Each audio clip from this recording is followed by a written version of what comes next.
CST, une date commémorative qui a forcément fait beaucoup de peine à tous les amoureux de rugby, un peu partout sur la planète. Le lendemain de la clôture du tournoi Destination, une foule nombreuse s'est réunie à Paris pour rendre hommage à Federico Aramburu, ancien joueur de rugby célèbre et international argentin venu s'installer en France il y a de nombreuses années. Le 19 mars 2022, ce dernier a perdu la vie dans les rues de la capitale, abattu de plusieurs balles après une altercation avec Loïc Le Priol et Romain Bouvier, deux militants d'extrême droite, interpellés depuis. Si l'affaire n'est pas encore réglée et que la justice doit encore faire son travail, la ville de Paris a décidé de rendre un hommage appuyé à Federico Aramburu, un an jour pour jour après sa mort. CST au 146, boulevard Saint-Germain, dans le 10e arrondissement de la capitale, à l'endroit même où le rugbyman a été abattu à seulement 42 ans, que les commémorations ont eu lieu.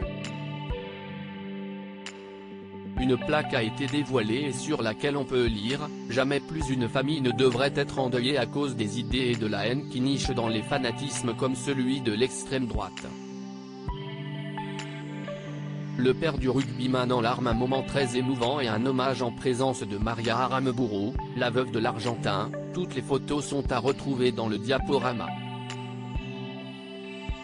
Très forte dans ce moment forcément compliqué qui a dû ressasser de nombreux souvenirs, la femme du défunt était accompagnée des parents de ce dernier. Sa mère, Cecilia, a eu des mots forts lorsqu'elle a pris la parole. Tout extrémisme provoque des désastres, mais cette haine irrationnelle est caractéristique de l'extrême droite envers tout ce qu'elle considère comme différent d'elle-même en fait une menace constante dans beaucoup de sociétés, a-t-elle déclaré, dans des propos rapportés par Le Parisien. Le père de Federico Aramburu était particulièrement ému durant la cérémonie, tout comme son grand copain, Thomas Lièvremont. Plusieurs personnalités du monde du rugby, à l'image de Bernard Laporte ou encore Pierre Abadan, le compagnon de Laurie Delhostal, étaient présents pour ce dernier hommage à un rugbyman aimé de tous.